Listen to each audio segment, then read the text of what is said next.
सर्वेभ्यो नमो नमः। आप सभी का स्वागत है आपके अपने संस्कृत लर्निंग प्लेटफॉर्म संस्कृत जिज्ञासा एचपी पर। मैं आपके साथ धर्मेंद्र शर्मा। तो पुनः एक बार फिर मैं नई जानकारी के साथ आप सभी लोगों के समक्ष उपस्थित हो चुका हूं।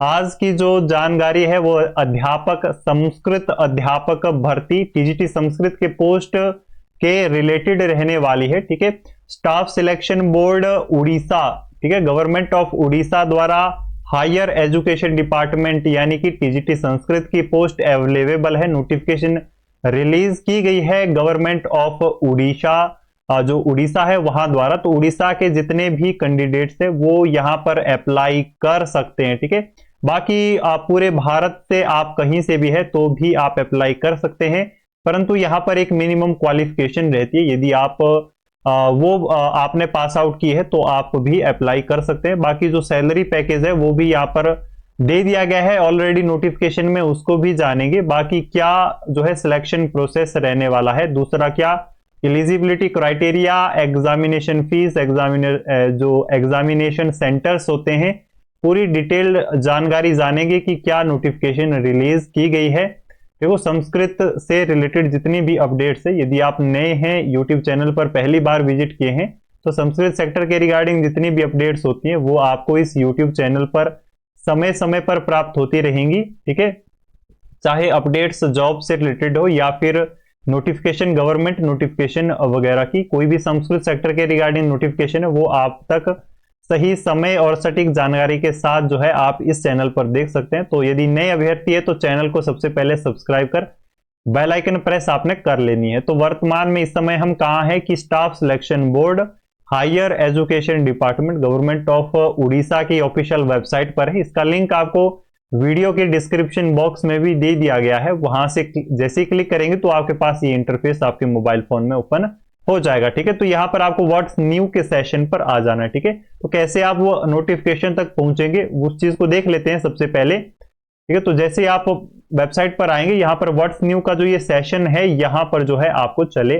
आना है। ठीक है, तो जैसे आप यहां पर देख पाएंगे एडवर्टीजमेंट जो है यहां पर रिलीज हुई है 8 जनवरी को। ठीक है, 8 जनवरी 2024 को जो है यहां पर एडवर्टीजमेंट जो है रिलीज हुई है। जैसे आप इस व्यू पर क्लिक करेंगे तो आप जो है उस ऑफिशियल जो नोटिफिकेशन है उनके वहां तक जो है आप सभी लोग पहुंच जाएंगे। तो चलिए पूरी जानकारी जो है इनकी कलेक्ट करते हैं कि ये जो है क्या जो है अपना क्या ये सिलेक्शन इत्यादि क्या इन्होंने नोटिफिकेशन दी है, पूरा इसके बारे में डिटेल्ड इंफॉर्मेशन लेते हैं। ठीक है, तो यहां पर एडवर्टीजमेंट आप देख सकते हैं कि एडवर्टीजमेंट 8 तारीख को ही है। और यहां पर आप देख सकते हैं कि क्लासिक टीचर यानी संस्कृत की पोस्ट जो है, आप टीजीटी संस्कृत की पोस्ट यहां पर जो है आप सभी लोगों के लिए अवेलेबल है। काफी सारी पोस्टें हैं, उनको भी देखते हैं। यहां पर जब स्क्रॉल डाउन करेंगे इसमें आप यहां पर भी आप देख सकते हैं कि संस्कृत के लिए सबसे पहले ही बहुत सारे विद्यार्थियों का डाउट रहता है कि पे स्केल क्या रहती है। तो यहां पर आप देख सकते हैं कि 9th लेवल की पे स्केल आपको दी जाती है। ठीक है, पे स्केल आप चेकआउट कर सकते हैं यहां से। बाकी यहां पर अलाउंस इत्यादि चीजें हो करके फिर आप रेगुलर बेसिस पर होते हैं तो अनुमान लगा सकते हैं कि 50-60 हजार तक तो आप आराम से यहां पर पहुंच जाएंगे। ठीक है, संस्कृत पोस्ट में। ठीक, बाकी यहां पर थोड़ा सा और चीजें भी जान लेते हैं। देखो, यहां पर जो अप्लाइंग आपको करना है, एप्लीकेशन जो आपको देनी है वो ऑनलाइन मोड पर रहेगी इनकी ऑफिशियल वेबसाइट पर।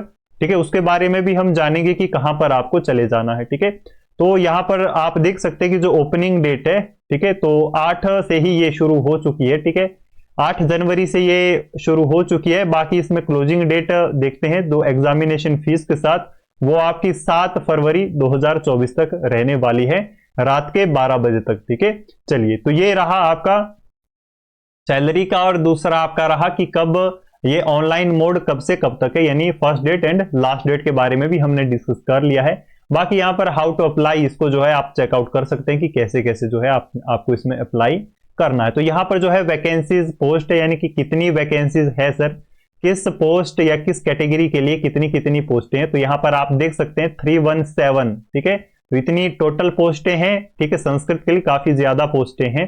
बाकी यदि हम बात करें इसमें कैटेगरी वाइज अलग अलग है, जिसमें कि जनरल यानी यूआर कैटेगरी के लिए 102 पोस्टें अवेलेबल है। बाकी आप यहां पर देख सकते हैं कि एससी और एसटी के लिए भी 127 और जो है 88 पोस्टें जो है यहाँ पर अवेलेबल है। इसमें थोड़ा सा ये रहता है कि वुमन जो है उनके लिए स्पेसिफिक अलग से रहता है, ठीक है। उनके लिए क्या रहता है कि रिजर्वेशन रहता है पर्टिकुलर हर कैटेगरी में, तो उसको भी आप देख सकते हैं कि 105 जो है खाली वुमन कैटेगरी के लिए है।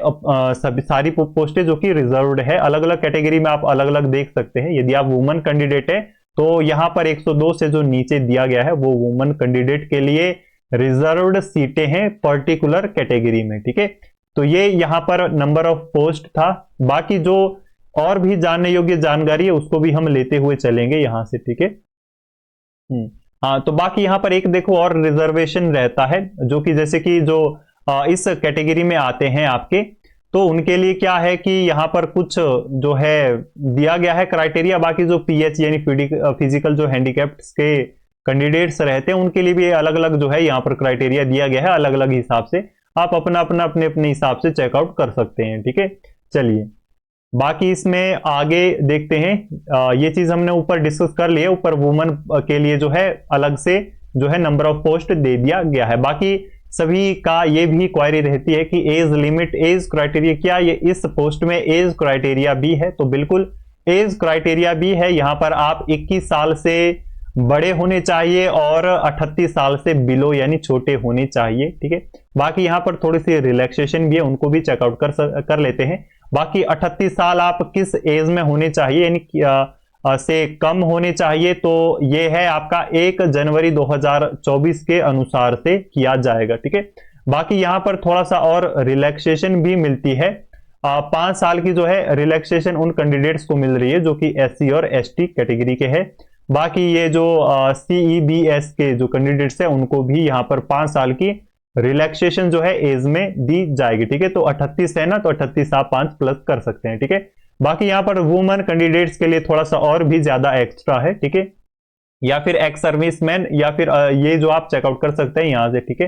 तो 10 साल का जो है यहां पर आपको एक्स्ट्रा दिया गया, यानी 38 में 10 प्लस कर सकते हैं। 48 साल तक यदि आपकी एज है तो उसे यदि आप बिलो है, छोटे हैं, तो आप अप्लाई कर सकते हैं। परंतु जो जनरल कैटेगरी में है और मेन यानी यूआर कैंडिडेट है और मेल कैटेगरी का है, उसके लिए एज लिमिट जो है 21 से 38 के बीच में रखी गई है, ठीक है। बाकी यहां पर अलग अलग कैटेगरी वाइज आप चेकआउट कर सकते हैं एज क्राइटेरिया। बाकी इसके अतिरिक्त और भी जानकारी जानते हैं। देखो सभी के मन में यह भी डाउट रहता है कि क्या क्वालिफिकेशन जो है वो चेंज तो नहीं हो गई है, या फिर क्या क्वालिफिकेशन दे रहे। देखो इसमें सारी ये बात मैं आपको एक ही इसमें बता देता हूं। इसमें जो टोटल बात जो इसमें बताई गई है, इसमें 2 चीजें जानने योग्य है। अगर आपने बीए संस्कृत की है, चाहे इलेक्टिव ही है आपके पास संस्कृत, तो भी आप एलिजिबल है। आपके पास जो है 50% मार्क्सिस होने चाहिए। अगर आप रिजर्व कैटेगरी में आते हैं तो 45% मार्क्सिस में आपकी डिग्री कंप्लीट होनी चाहिए, ठीक है। उसके साथ साथ जो है आपके पास बीएड का कोर्स होना चाहिए, जिसमें कि संस्कृत आपने पढ़ा हुआ होना चाहिए। और वो भी यही है कि 50% मार्क्सिस के साथ, यदि रिजर्व कैटेगरी के है तो 45% मार्क्सिस के साथ। दूसरा यहां पर उन कैंडिडेट्स के लिए एक क्वालिफिकेशन है जो कि शास्त्री में है, जिन्होंने शास्त्री का कोर्स किया है, ठीक है। उनके लिए यहां पर उनके लिए भी अलग से यहां पर कैटेगरी दी गई है कि जिन्होंने शास्त्री की है उनकी भी शास्त्री क्या होनी चाहिए, 50% मार्क्सिस में होनी चाहिए कंप्लीट। बाकी आपका जो है 45% रिजर्व कैटेगरी के लिए रखा गया है। और साथ ही जैसे कि संस्कृत में आप सभी लोग जानते हैं कि शिक्षा शास्त्री का कोर्स होता है बीएड का, जिसे शिक्षा शास्त्री बोला जाता है, संस्कृत में होता है। यदि वो भी आपके पास है यानी शास्त्री प्लस शिक्षा शास्त्री है तो भी आप एलिजिबल है। या फिर आपके पास बीए संस्कृत या फिर बीएड है तो भी आप, जो साधारण बीएड होती है, यदि आपके पास वो है तो भी आप इसके लिए एलिजिबल है। और आपके पास जो क्वालिफिकेशन मांगी गई है परसेंटाइज में वो है 50% जनरल के लिए, यूआर कैंडिडेट्स के लिए। बाकी जो रिजर्व कैटेगरी में है उनके लिए 45% यहां पर क्वालिफिकेशन जो है क्राइटेरिया रखा गया है, ठीक है, संस्कृत पोस्ट के लिए। बाकी यहां पर थोड़ी सी और भी जानकारी जान लेते हैं, ठीक है। बाकी देखो ये जो है नॉन गवर्नमेंट होता है, यानी कि आप उन स्कूलों में जाएंगे जो कि गवर्नमेंट नहीं होते, प्राइवेट होते, परंतु उनका जो फाइनेंशियल स्टेटमेंट होता है या फिर टीचर्स होते हैं वो गवर्नमेंट द्वारा ही लगाए जाते हैं। यानी गवर्नमेंट के अपने स्कूल नहीं होते, प्राइवेट जो स्कूल्स होते हैं वो गवर्नमेंट ने ले लिए होते हैं और वहां पर जो है जो फैसिलिटीज वगैरह है वो गवर्नमेंट प्रोवाइड करवाती है। इस प्रकार की ये स्कूल है। तो आपका जो है यहाँ पर रेगुलर बेसिस पर ही रहने वाले हैं और गवर्नमेंट पोस्ट ही आपको मिलेगी और गवर्नमेंट आप एम्प्लॉय होंगे, ठीक है। तो गवर्नमेंट की जितनी भी फैसिलिटीज है वो आपको सारी मिलने वाली है, ठीक है। बाकी यहाँ पर यह है कि आप इंडिया के सिटीजन होने चाहिए, ठीक है, मिनिमम जो है। बाकी यदि यहाँ पर हम देखें कि जो पूरे भारत से है वो यहाँ पर कहीं ना कहीं अप्लाई नहीं कर पाएंगे, क्योंकि यहाँ पर एक स्पेसिफिक कैटेगरी दी गई है, ठीक है। वो क्या है उस बारे में थोड़ी सी जानकारी ले लेते हैं, यहाँ पर क्या जो है दिया गया है, ठीक है। तो यहाँ पर जो है आप रीड एंड राइट उड़िया, यानी उड़िया लैंग्वेज जो है आपको क्या पढ़नी और लिखनी आनी चाहिए, यानी उड़िया लैंग्वेज आपने पढ़ी होनी चाहिए, वो आपको पढ़नी भी आनी चाहिए, साथ ही साथ लिखनी भी आनी चाहिए। ये यहाँ पर थोड़ी सी कंपलसरी है, इसीलिए जो उड़ीसा के कैंडिडेट है वो तो यहाँ पर आराम से कर सकते हैं, परंतु यदि आप भारत के किसी अन्य राज्य से है और आपने उड़िया लैंग्वेज नहीं पढ़ी है, नहीं आती है, तो यहाँ कहीं ना कहीं आप लोग बाहर होने वाले हैं, ठीक है। बाकी यहाँ पर यह भी है कि आप मैट्रिक लेवल में, मैट्रिक तक जो है आपने क्या उड़िया एज ए सब्जेक्ट जो है आपने पढ़ा हुआ होना चाहिए, ठीक है। +2 लेवल तक जो है आपका क्या होना चाहिए, उड़िया जो है आप लोगों ने पढ़ा हुआ होना चाहिए। ये भी यहाँ पर कहीं ना कहीं एक क्वालिफिकेशन है। बाकी मैट्रिक तक पढ़ा होगा वो भी पर्याप्त है आप लोगों का, ठीक है। बाकी यहाँ पर बाकी और डिटेल्स के लिए आप इस पीडीएफ को चेकआउट कर सकते हैं, ठीक है। हाँ, बाकी यहाँ पर एक चीज और है कि यहाँ पर जो है उड़ीसा बोर्ड द्वारा ही आपका जो है जो मैट्रिक और +2 है वो आपकी कंप्लीट होनी चाहिए, ठीक है। ये भी यहाँ पर एक है, यदि आप किसी अन्य स्टेट के कैंडिडेट है परंतु आपने उड़ीसा से अपनी +2 कंप्लीट की है उड़ीसा बोर्ड द्वारा, तो आप अप्लाई कर सकते हैं। बाकी जो उड़ीसा के कैंडिडेट है वो तो अप्लाई कर ही सकते हैं, ठीक है। बाकी और भी जानकारी जान लेते हैं। देखो हर एक बच्चे के मन में ये रहता है कि क्या नेगेटिव मार्किंग भी होगी जो एग्जाम हम देने वाले हैं।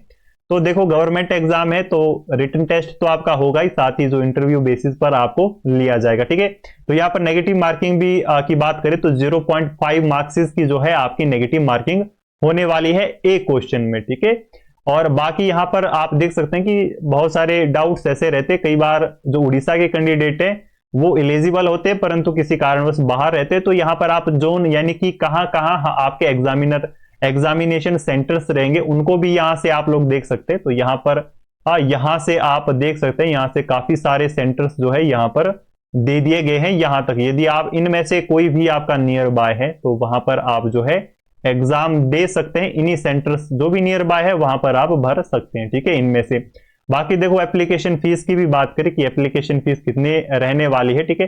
सबसे पहले तो ये रिफंड नहीं होगी, यदि एप्लीकेशन फीस एक बार दे दी तो दे दी, फिर वापिस वो नहीं आ सकती है। दूसरा यहाँ पर यह है कि जो जनरल कैटेगरी के लिए है, यानी कि जो रिजर्व कैटेगरी के लिए में नहीं आते हैं, उन कैंडिडेट्स के लिए यहाँ पर 500 रुपया जो है एप्लीकेशन फीस है।